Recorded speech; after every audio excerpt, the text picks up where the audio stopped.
Ladies and gentlemen, this is a Banker Redtail, clearly based on the Firebird model. And Carina body, ebony fretboard, block inlays. Look at that beautiful headstock, the banjo tuners. Just under 9 pounds. I want to say it's 8.8 if I remember correctly. Banker's fairly new to the guitar making scene, you know, within maybe, I don't really know, a decade or so, but has made one hell of a name for himself as an incredible maker, an expert. And this guitar was used all over Volume 3 for all the reasons I just mentioned. Just gnarly sounding, really easy to play, you know, look at everything. So let's listen to this. I'm gonna try and, you know, those are arpeggios in case you don't know. I'm gonna try and play this thing.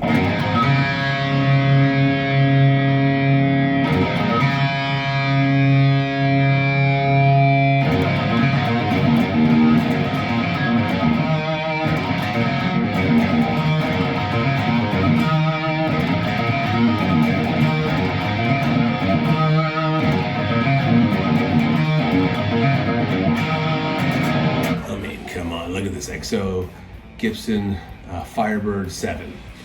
It is actually a Gibson, so it is a Gibson Firebird. It is not actually a Firebird 7 though, surprise, surprise. It was a Gibson Firebird 5, which had 2 pickups. But the gentleman I purchased it from previously had changed all that. He added, you know, changed whatever that had to be done to make it into a 7. So it is a 7. I always wanted a 7 in Cardinal Red, like Phil from Roxy Music, but this is what had come up, beat it to the punch. So if you see a red one, let me know. But this is a fantastic guitar. I mean, it's well, you know, it just is. It just is. So let's listen to this thing.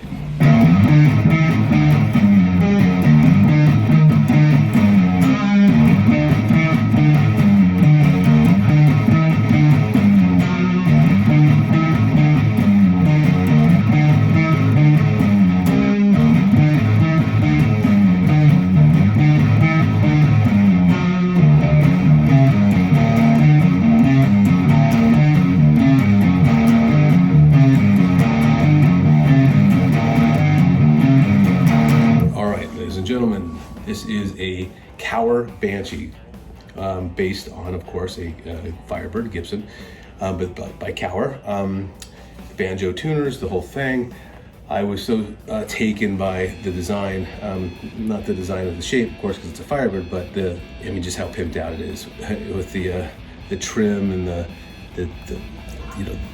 Again, all the bells and whistles. I love this stuff. I want to give it a try. So I bought this thing a couple years ago. It is all over the Volume 3 album. It's a truly great guitar. Let's give this a listen.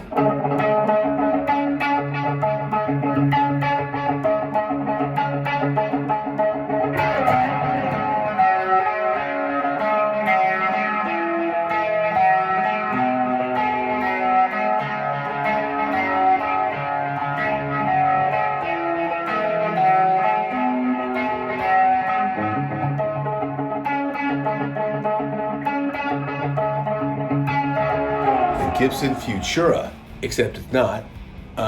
It is a Black Diamond guitar. Mike at Black Diamond made this for me, along with others. This is the first one that I purchased by him. I had commissioned him to make others, and this one I bought stock. So I got this before any of the others that I'd ever played or seen from his in person, and it is so incredible. It's so unbelievably well made that I had nothing but the ultimate confidence in the other guitars that he was making for me. I mean, the attention to detail, and he, you know, hand carves everything, makes it pickups himself. You got the bow tie inlay here on the 12th fret. It's a boat neck. The Futura, he calls this the Sidewinder, but the Futura was like the predecessor, the Gibson predecessor to the Explorer, you know, the crazy headstock, and you know, a real Futura. Good luck getting one. But anyways, this is as legit a guitar as they come, and Mike is a badass, and yeah, I love this thing.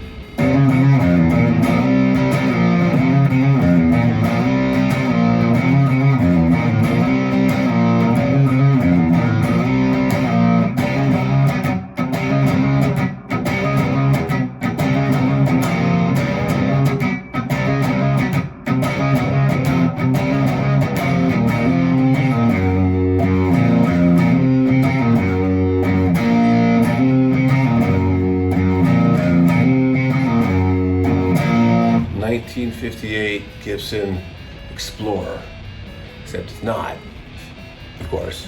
It is a Sonic Guitars Gibson Explorer, 1958. So Paolo in Italy at Sonic Guitars makes replicas of some classics, the 59 Flying V, which you see it there, and this, and Les Paul. But anyways, this is the Explorer, and this is just ridiculous. It's ridiculous. It's so good. You know, he doesn't have the logo, but I couldn't be happier with this guitar.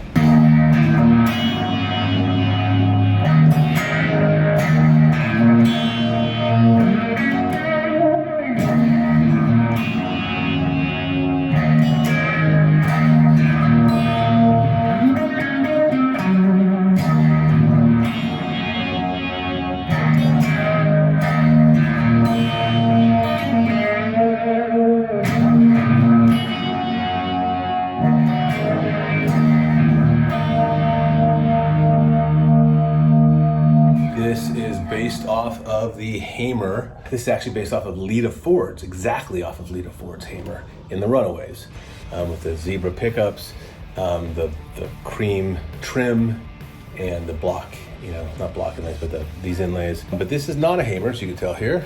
This is made for me by Black Diamond, Mike at Black Diamond in here in the States, and he's made a handful of guitars for me. But he painstakingly made this based off of Lita Ford's guitar, because why wouldn't I?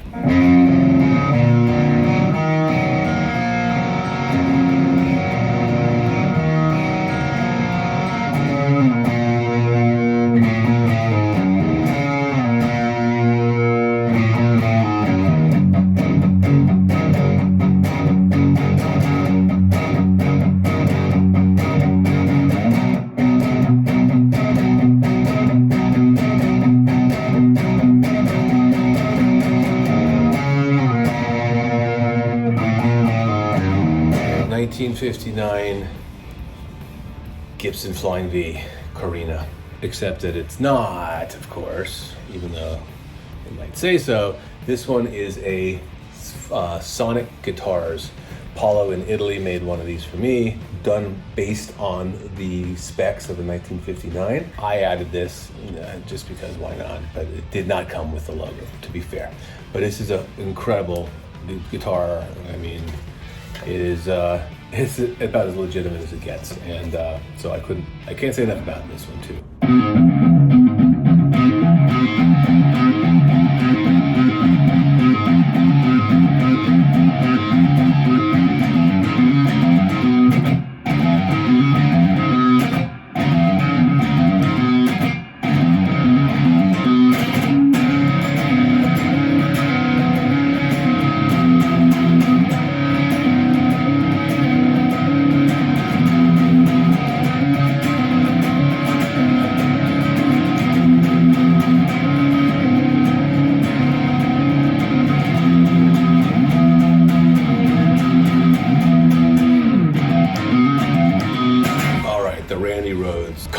This is not an actual Concord, but this is a Jackson custom shop, I think in combination with Music Zoo. They got as close to the original Concord as they could without lawsuits, but the key things for me was that the toggle was up top like the original Concord, and block inlays instead of the shark fin, which all the subsequent models had or have. For aesthetic reasons, this is the one I needed.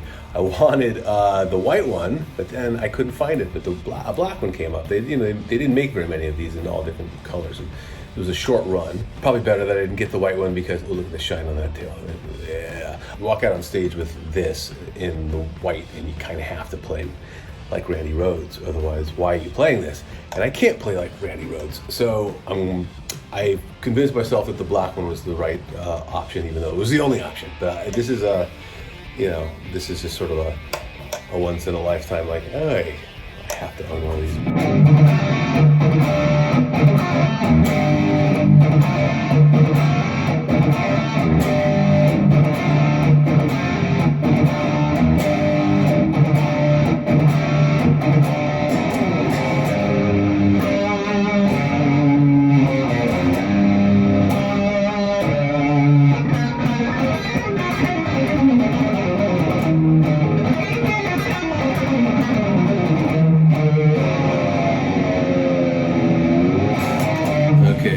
nonsense about not owning the other Randy Rhoads guitar in white because it would be too obvious. Well, guess what?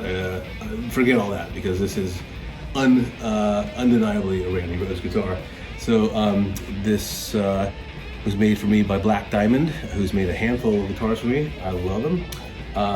You know, he did one in white with black polka dots. I had him do this one for obvious reasons, but it has, you know, the whole thing, and I love the bow tie inlays. But anyways, I cannot play like Randy Rhoads, but I don't see how I can demo this guitar and not give it my best, so I'll try.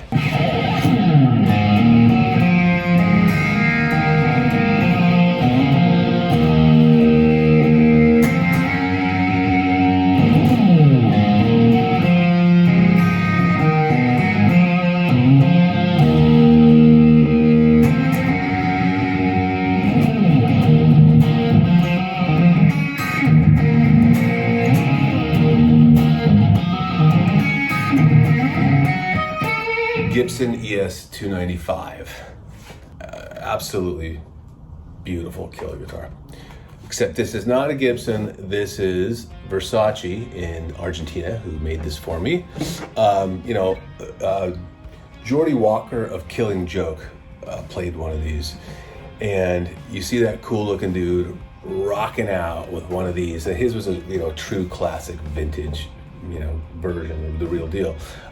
But you know, you see that, you're like, how do I look cool like that? How do I do? So I've always wanted one of these, but they're so out of the price range of any normal human being.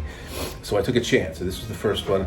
This is why I reached out to Versace, because I saw that he had done, you know, his own versions of them, and I thought, you know, all right, I'll try it. So this came back. This is just really well made. So consequently, I had him do the white 345 for me as well. I don't know how you plug this thing in and not play Killing Joke.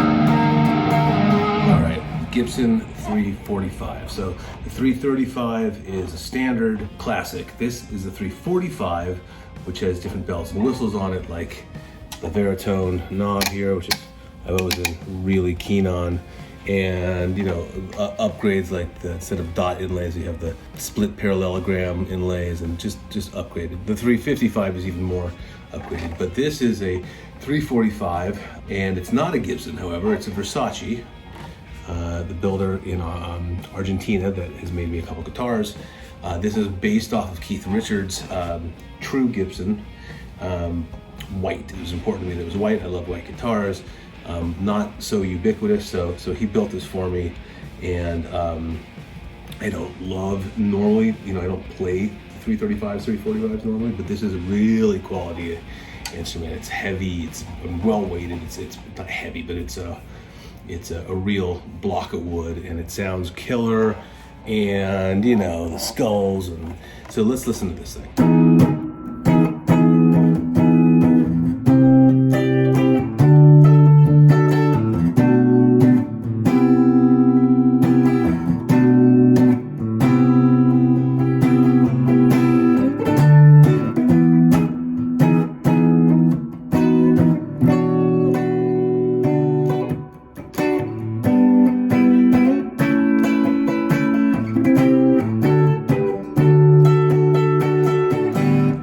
This guitar. This is a John Birch, 70s John Birch. He was a builder in Birmingham, England. Built guitars for Tony Iommi, Geezer Butler, Slade, you know, lots of people then. He had some traditional shapes like this, sort of Gibson-esque, SG styles, but he also built wacko shapes for, you know, look at the guitar player for Slade, and, you know, nuts. But he did it all, and his own pickups, and so there's just no way to play this and not sound like Tony Iommi. It is such like a fiercely like metallic-y, you know, I don't know what else to say. Like you plug it in, you almost hear Tony Iommi's like fake fingertips hitting metal. It's grinding. It's just incredible. Not the most well-known guitar builder in the world, but he should be. You should all check it out if you're a player. You can still grab some of these older models. This thing is fantastic. So let's see if I can sound anything like Tony Iommi. I don't know.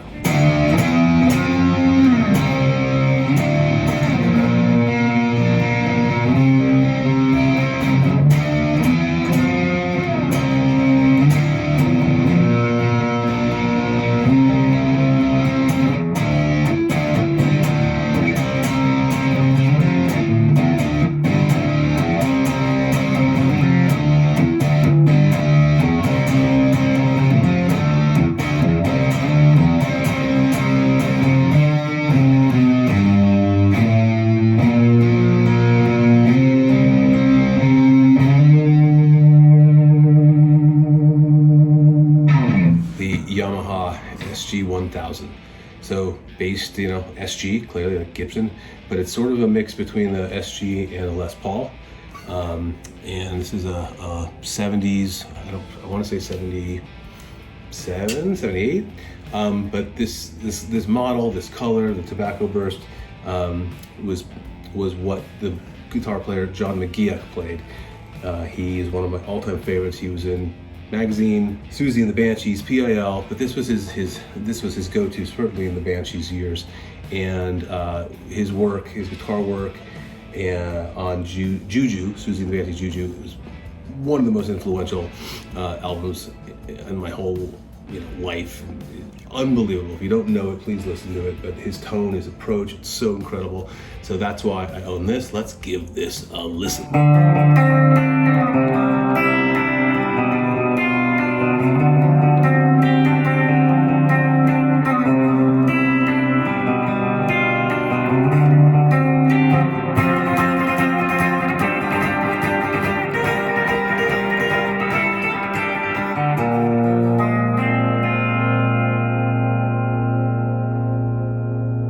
This is a 1958 Les Paul Jr. It is in fact a real Gibson Les Paul Jr. It may or may not be 58, it might be 59, we're not sure, because when I got it, the serial number had been painted over. My friend, who I can call a friend, Marco Peroni from Adam and the Ants, and he helped me find this. In fact, he found it for me, and the paint job was horrible. So I sent it to Rock and Roll Relics in California, who has a respect for Johnny Thunders and all things Johnny Thunder. So he brought this guitar back into the shape it's supposed to be. Marco also sent me a correct tailpiece for this era guitar.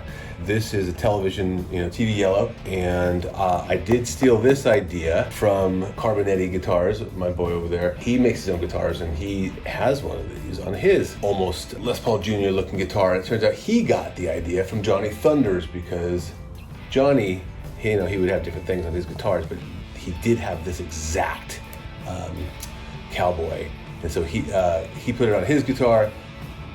And then I put it on my guitar. But I did ask him, I said, is it all right, you don't mind if I basically steal your thunder? And he was okay with it. So anyways, this is a absolutely incredible guitar, and it means a lot to me because one of my guitar heroes found it for me. So let me play some Adam and the Ants here.